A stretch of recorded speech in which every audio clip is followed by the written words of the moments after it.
사역을 했을 때 제가 섬기던 한 남자 청년이 형제님이 제게 와서 이런 질문을 한 적이 있습니다.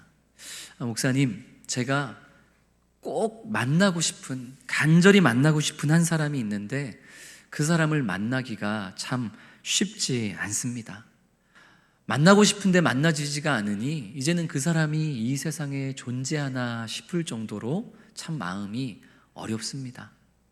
내 주변에 있는 사람은 다 내가 만나고 싶어하는 그 사람을 만나고 밥도 같이 먹고 차도 마시고, 그리고 슬프고 힘든 일이 있을 때는 그 사람을 통해서 위로도 받았다고 하는데, 그래서 저도 그 사람을 좀 만나고 싶은데 아무리 찾고 찾아도 저는 그 사람을 만날 수가 없습니다. 남들은 다 만나는 그 사람, 제가 만날 수 있을까요? 영원히 만나지 못하는 거 아닐까요? 그 사람이 이 세상에 존재하기는 할까요? 이렇게 제게 고민 상담을 해오는데 그 친구의 말을 들으면서 참 마음이 안타까웠습니다. 그래서 물었죠. 아니, 다른 사람들은 다 만나는데 형제님만 만나지 못하는 그 사람이 도대체 누굽니까? 이 형제가 말하기를 여자친구요 라고 말하더라고요. 다른 사람들은 다 여자친구가 있는데, 다 여자친구랑 밥도 먹고 차도 마시고 데이트도 하고 놀기도 하고 위로도 받는데, 이 형제는 태어나면서부터 지금까지 모태솔로로 한 번도 여자친구라는 존재를 만나본 적이 없다 보니 만나고는 싶은데 만날 수 없는, 마치 뿔 달리고 날개 달린 유니콘과 같은 환상 속의 존재로 여자친구를 그런 존재로 이제 여기게 됐다는 것이죠. 싫어합니다. 그래서 제가 어제 말씀을 준비하면서 이 친구가 과연 지금까지도 여자친구를 환상 속에서나 존재하는 그런 존재로 인식하고 있을까 해서 확인을 해봤더니, 참 감사하게도 2년 전에 전설 속에서만 등장할 것 같았던 여자친구를 이 친구가 만났고 결혼도 했고 작년에는 예쁜 아기까지 낳았더라고요. 청년들 중에 누가 지금 아멘 크게 한 것 같은데, 사랑하는 성도 여러분, 아무리 좋은 것이라고 해도 내가 직접 보지 못하면, 만나지 못하면, 경험하지 못하면, 아무리 다른 사람들이 좋다 얘기해도 내가 경험하고 보지 못하면 그것은 마치 환상 속에나 존재하는 것처럼 여겨지게 되지 않겠습니까? 이 청년이 그랬던 것처럼 말이죠. 그런데 안타깝게도 최근 한국교회 안에 일어나는 문제가 바로 이와 동일합니다. 교회 안에 분명히 존재했었고, 그리고 오늘날 교회 안에도 분명히 존재해야만 하는 그런 사람들이 있는데, 이제는 눈 씻고 찾아봐도 교회 안에 그런 사람이 보이지 않는 거예요. 우리 다음 세대 자녀들이나 교회에 처음 나오신 분들이 이제 그런 사람을 찾고 찾아도 교회 안에 볼 수가 없으니까, 그런 사람들은 진짜 전설 속에나 존재하나 보다, 성경에만 존재하는 그런 사람들인가 보다, 이렇게 생각하게 되는 분이 있다는 거죠. 누굴까요? 바로 예수를 닮은 그리스도인입니다. 예수를 닮은 그리스도인. 아니, 옛날에는 어느 교회를 가든지 예수님을 닮은 그리스도인들이 분명히 있었다 그러던데, 예수님처럼 제일 낮은 자리에서 아무도 하지 않는 굳은 일을 도맡아 하는 그런 사람, 아무도 하지 않으려고 하는 그런 일을 늘 자신이 도맡아 하면서 예수님처럼 낮고 낮은 자리에서 그렇게 사랑과 희생과 헌신으로 살아갔던, 만약 오늘날 예수님이 이 땅에 오신다면 저분이 예수님이지 않을까? 하고 생각하게 만들었던 그 사람, 그 예수님을 닮은 그리스도인, 분명 옛날에는 교회에 있었다 그러던데 요즘에는 보기가 힘든 거예요. 분명히 우리 할머니 할아버지 때에는 그런 사람을 만났다 그랬는데 우리 다음 세대 자녀들이 보기에는 오늘날 교회에 그 예수를 닮은 그리스도인은 없는 거예요. 이야기 속에나 등장하는, 성경 안에서나 발견되는 그런 날개 달린, 뿔 달린 유니콘과 같은 존재가 바로 예수를 닮은 그리스도인이 되어버리고 말았다는 그런 안타까운 현실을 오늘 우리는 마주하고 있는 것입니다. 그런데 이것은 오늘날 우리 시대만의 문제는 아니었던 것 같습니다. 오늘 본문인 빌립보서 2장 19절 말씀을 보니까 사도 바울도 동일한 문제를 거론하고 있는 것을 우리가 오늘 본문에서 발견하는 것이죠. 지금 사도 바울은 감옥에 갇혀 있는 상태에서 빌립보 지역에 있는 교회들을 향해서 편지를 쓰고 있습니다. 내가 이 감옥 안에서 죽게 될지 혹은 출소하게 될지 한 치 앞도 알 수 없는 상태에서 그저 1장 20절 말씀처럼 내가 살든지 죽든지 오직 그리스도만 존귀하게 되기를 원하노라, 이런 고백으로 사도 바울은 그냥 감옥에 갇혀 있는 상태인 것이죠. 그렇게 초연한 자세로 살아가고 있는 사도 바울이었지만 그럼에도 그의 마음을 불안하게 만드는 것이 하나 있었습니다. 그것은 다름 아닌 이 빌립보 교회의 성도들, 이들이 과연 바른 믿음을 지니고 끝까지 이 어려운 세상을 잘 버티고 견디며 살아갈 수 있을 것인가? 내가 죽고 사는 것은 상관이 없는데 이 빌립보 지역에 있는 이 성도들은 믿음을 잘 지키며 살아가야 할 텐데, 그것을 감옥 안에서 염려하고 있었던 것이죠.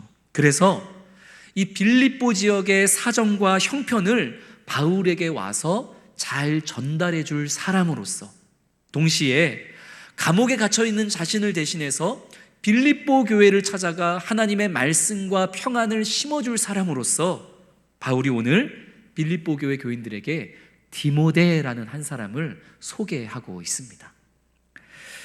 함께 20절, 21절 말씀을 화면 보면서 세번역 성경으로 같이 읽습니다. 나에게는 디모데와 같은 마음으로 전심으로 여러분의 형편을 염려하여 줄 사람이 아무도 없습니다. 모두 다 자기의 일에만 관심이 있고 그리스도 예수의 일에는 관심이 없습니다. 아멘. 바울이 말합니다. 내게는 사람이 없습니다. 내 주변에는 사람이 없어요. 정확하게는 어떤 사람이 없다고 얘기했죠? 20절에서 진심으로 여러분의 형편과 여러분의 상황을 하나님의 마음으로 나와 같이 고민해주고 염려해줄 그런 사람이 내 주변에는 없습니다. 바울 주변에도 없었던 거예요. 바울 주변에 사람 자체가 없었을까요? 아닙니다. 이 신약의 말씀을 보면 바울 주변에는 바울과 함께 동역하는 사람들이 적지 않았습니다. 그러나 순수한 동기를 가지고 하나님의 마음을 품고서 사역하는 자들보다 오늘 21절이 말씀하고 있는 것처럼 그저 자기의 일에만 관심이 있고 자기의 영달에만 관심이 집중되어진 그런 사람들만 사도 바울 주변에 그득그득했던 것이죠. 21절에서 사도 바울이 어떻게 표현하죠? 모두 다 자기 일에만 관심이 있습니다. 성도님들이 가지고 있는 개역개정 성경에는 그들이 다 자기 일에만 관심이 있을 뿐입니다. 예수 그리스도께서 그러하셨던 것처럼, 하나님께서 그러하셨던 것처럼, 제가 여러분에게 그러하듯이 정말 주님의 마음으로 여러분의 상황과 염려를, 여러분의 마음을 위해서 염려하고 기도해 주는 사람은 제 주변에 없고 그저 자기 일에 바쁘고 관심 있는 자들만 있을 뿐입니다. 한탄하고 있는 것이죠. 다 자기의 일을 구한다라고 할 때 이 구하다라고 번역된 헬라어 제투신이라는 이 단어는 집요하게 추적한다, 이런 의미를 가진 단어입니다. 자기의 일을 구한다라는 것은 많은 이들이 하나님의 일을 하는 듯 하면서 결국은 집요하게 자기의 유익만을 구하는 사역을 하고 있더라 하는 것을 의미하는 것이죠.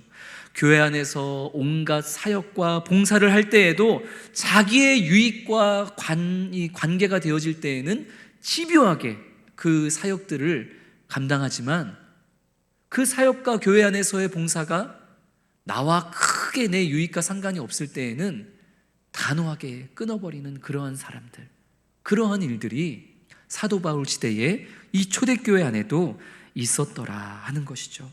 하나님의 일을 하면서도 결국 자기에게 유리한 논리에 빠져서 자기의 일만 급한 사람들, 사도 바울은 모두 다 자기 주변에 있는 그들이 다 자기 일에만 급급하다, 자기의 유익만 집요하게 구하는 사람들이다, 내게는 사람이 없다, 그렇게 지금 한탄하고 있습니다.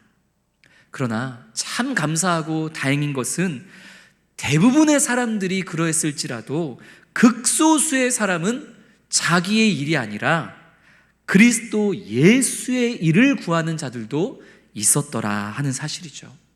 자기의 일을 구하다라고 번역된 헬라어 제투신, 집요하게 무언가를 요구하다, 이 단어가 하나님의 일을 구하다라고 할 때 이 구하다하고 똑같은 단어입니다.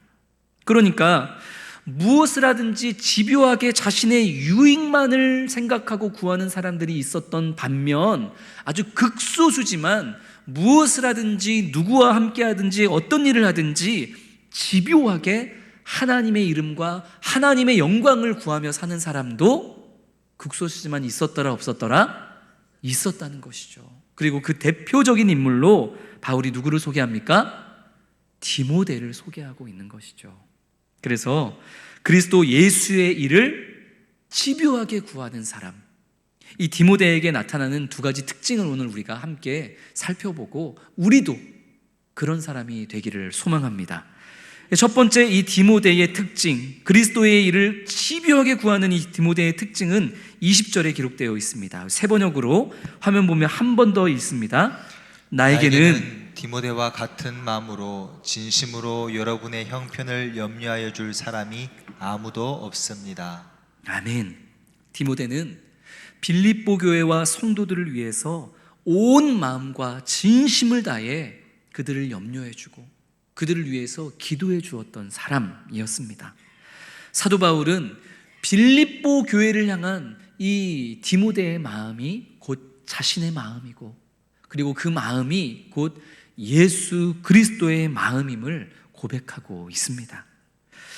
우리 수원성심교회 공동체 안에 누군가 안타까운 이야기가 있음을 듣게 될 때에 잠깐은 우리도 공감을 하고, 그리고 그를 위해서 염려하고 기도해 주기도 합니다.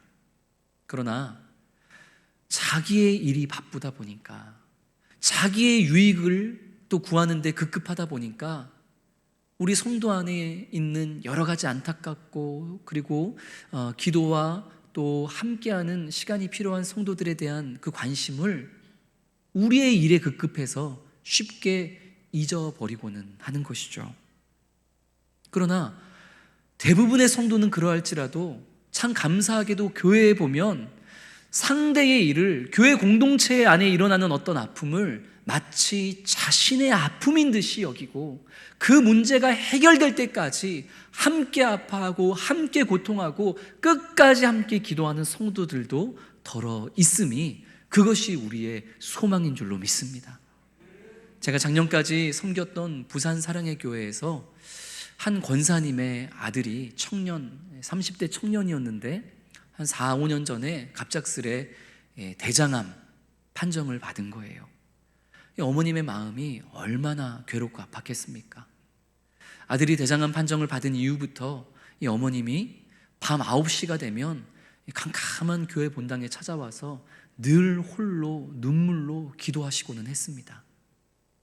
그러던 어느 날, 그렇게 시간이 한참 지나고 나서 제가 밤늦게까지 사역을 하다가 밤 9시 즈음 돼서 이제 본당을 내려갈 일이 생겼는데 여러 사람이 기도하는 소리가 들리는 거예요. 밤 9시가 되면은 그 청년의 어머님이 오셔서 기도하는 건 내가 알고 있었는데 한두 사람이 아닌데? 하고 내려가 봤더니 몇 분의 권사님이 9시가 되면 그 투병 중인 청년의 어머니와 함께 캄캄한 본당에 찾아와서 함께 아파하고 함께 눈물로 하나님의 역사하심을 간구하며 기도하고 있는 거예요. 뜨거운 눈물로, 마치 자신의 아들이 그런 것처럼. 그게 저에게는 얼마나 감동이 되고 얼마나 큰 소망이었는지 모릅니다. 아마 오늘도 밤 9시가 되면 그 청년의 어머님과 함께 그 아픔을 나누기 위한 이 디모데와 같은 이 사도 바울과 같은 그 마음을 가진 몇 분의 성도들은 오늘도 아마 함께 그 자리에서 기도하시리라, 저는 그렇게 생각을 합니다. 공동체의 아픔, 각 지체의 아픔을 그냥 잠깐 공감하고 마는 것이 아니라 그것이 해결되어질 때까지 나의 아픔으로 여기고 그 아픔과 그 답답한 일들이 주님의 평안으로 해결되어질 때까지 쉬지 않고 함께 모여 기도하는 것. 마치 이 순간에도 우리를 위해서 말할 수 없는 탄식으로 기도해 주시는 성령처럼 그렇게 그 주님을 닮아 누군가의 아픔에 함께 끝까지 공감하고 기도하고 염려하고 우리의 물질적인 시간과 에너지를 함께 쏟아내는 그런 공동체. 빌립보 교회에게 디모데가 그런 사람이었고 우리 수원성심교회 성도 서로가 그런 존재가 되어줄 수 있기를 주님의 이름으로 축원합니다. 이 디모데에게서 나타나는 두 번째 특징은 22절에 기록되어 있는데요, 22절 같이 읽겠습니다.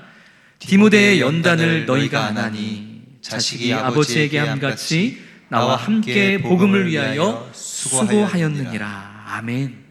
이 디모데의 연단이라는 것은 그 수많은 크고 작은 어려움과 삶의 연단의 과정을 거쳐서 변화되고 개발된 디모데의 성품을 의미하는 것입니다. 디모데는 어떤 성품, 어떤 인품을 가진 사람이었을까요? 22절 말씀을 보니 디모데는 마치 자식이 아버지에게 하듯이 그렇게 사도 바울을 섬겼던 사람이었다라고 22절은 증언합니다. 자식이 어떻게 하는 것이 아버지의 마음을 가장 흡족하게 만드는 것일까요? 아버지에게 엄청난 용돈을 드리는 것, 이게 아버지의 마음을 가장 흡족하게 하는 걸까요? 아니면 다른 자녀들보다 훨씬 좋은 회사에 취직하고 다른 자녀들보다 비교할 수 없을 만큼 잘 나가는 것, 이게 자녀가 아버지에게 줄 수 있는 가장 큰 흡족함일까요? 누가복음에 보면 탕자의 비유가 나오죠. 그 탕자의 비유에서 아버지가 집을 나가버린 그 둘째 아들에게 간절히 바라고 바랬던 것이 무엇입니까? 그저 함께 웃고 함께 울고 함께 그 아버지가 가장 중요하게 여기는 것을 같이 나누는 것, 그것이 탕자의 아버지가 탕자에게 원했던 가장 크고 큰 것이었습니다. 부모와 자녀가 가장 중요한 가치를 함께 공유하고 그것을 위해서 함께 울기도 하고 함께 웃기도 하고 이 가정의 가장 중요한 가치를 위해서 함께 수고하는 것, 그게 자녀가 부모에게 줄 수 있는 가장 큰 선물이지 않겠습니까? 디모데는 아버지처럼 여기는 사도 바울이 무엇을 함께 나누기를 원하는지를 알았던 사람입니다. 바울이 자녀와 같았던 디모데와 무엇을 나누고 싶었을까요? 복음입니다. 나와 함께 복음을 나누어 줄 사람, 나와 함께 복음으로 말미암아 하나님의 나라가 확장되는 일에 함께 울고 함께 웃어줄 사람. 바울에게는 그 사람이 필요했고 디모데는 바울에게 그것이 필요하다는 것을 알았기에 오늘 22절 말씀처럼 바울과 함께 복음을 위해서 땀 흘리고 애쓰고 수고하는 사람이 되었던 것이죠. 그래서 바울은 이 디모데를 빌립보 교인들에게 소개할 때 이렇게 소개했습니다. 한번 따라해 볼까요? 이밖에 없느니라. 이 사람밖에 없느니라. 지금 바울이 얘기하는 이 사람이 누구죠? 디모데입니다. 극찬이죠. 요즘에 이런 사람 없습니다. 요즘에 이런 예수님의 마음으로 성도를 사랑하고 생각해주고 돌보고 끝까지 기도해주는 사람, 마치 요즘에는 전설 속에만 나오는 것 같은 그런 존재하지 않는 사람 같지만 아닙니다. 존재합니다. 이 사람 디모데가 바로 저와 여러분에게 그런 사람입니다. 오늘 본문에서 바울이 디모데를 그렇게 소개하고 있는 것이죠. 사랑하는 성도 여러분, 오늘 하나님이 이런 사람을 찾고 계십니다. 간절히 바라는 게 있다면 하나님께서 누군가에게 이 세상 앞에 저를 소개하거나 우리 성도님들을 소개하거나 우리 수원성심교회를 소개할 때에 우리 하나님이 마치 바울이 디모데에 대해서 소개하듯이 이렇게 우리를 소개해 주셨으면 좋겠어요. 이런 사람 없습니다. 요즘 세상에 박지만 목사 같은 사람 없습니다. 요즘 세상에 누구누구와 같은 장로님, 누구누구와 같은 권사님, 누구누구와 같은 청년과 성도, 누구누구와 같은 우리 청년들 이 세상에 없습니다. 다른 사람들은 다 자기 일만 위해서 바쁘고 급급하고 누군가의 아픔에 대해서는 잠깐 공감했다가도 또 자기 일에 바빠서 그것을 잃어버리고 말지만, 그러나 우리 수원성심교회 목사들, 전도사들, 그리고 장로, 권사, 집사, 성도, 우리 다음 세대 자녀들, 청년들은 다릅니다. 공동체의 아픔을 자기의 아픔으로 안고서 누군가의 그 고통이 평안으로 해결되어질 때까지 끝까지 함께 기도해주고 마음을 나누어주는 사람, 그게 바로 우리 수원성심교회 사람들입니다. 전설 속에서만 나올 것 같았던 그 사람이 수원성심교회는 많습니다. 이런 사람 없습니다. 이런 사람밖에 없습니다. 우리 하나님께서 우리를 그렇게 소개해 주시는 그런 존재가 바로 저와 우리 성도님들이 되기를 소망합니다. 하나님께서 우리를 그렇게 소개해 주실 뿐만 아니라 우리가 서로를 누군가에게 소개할 때도 그렇게 소개할 수 있는 우리 수원성심교회 교회가 되면 얼마나 좋을까요? 자랑스럽게 여러분, 예수 그리스도를 닮은 사람, 예수님처럼 가장 낮은 곳에서 남들이 안 하는 굳은 일을 행하는 사람, 예수님처럼 섬김과 사랑으로만 사역하는 사람 없을 것 같으세요? 아니요, 우리 수원성심교회는 있습니다. 제 옆에 계신 이분입니다. 이런 사람 없습니다. 우리가 누군가에게 서로를 그렇게 소개하는 교회, 그런 복되고 아름다운 교회, 그런 교회가 저와 우리 성도님 되기를 소망합니다. 우리 옆에 계신 분을 이렇게 손으로 가르치면서 이런 사람 없습니다, 우리 이렇게 한번 소개해 보도록 하겠습니다. 시작! 할렐루야. 정말 옆에 분이 방금 저를 그렇게 이런 사람이 없다고, 디모데와 같은 사람이라고, 빌립보와 같은 사람이라고, 예수와 같은 사람이라고 지금 그렇게 우리 스스로를 서로를 소개해 주셨는데, 그 소개에 우리 부끄러움 없는 모습으로 살아가는 그런 이 시간 모인 우리 모든 성도님 되시기를 주님의 이름으로 축원합니다. 우리 주신 말씀 기억하면서 우리 주만 바라볼지라 우리 함께 찬양하겠습니다.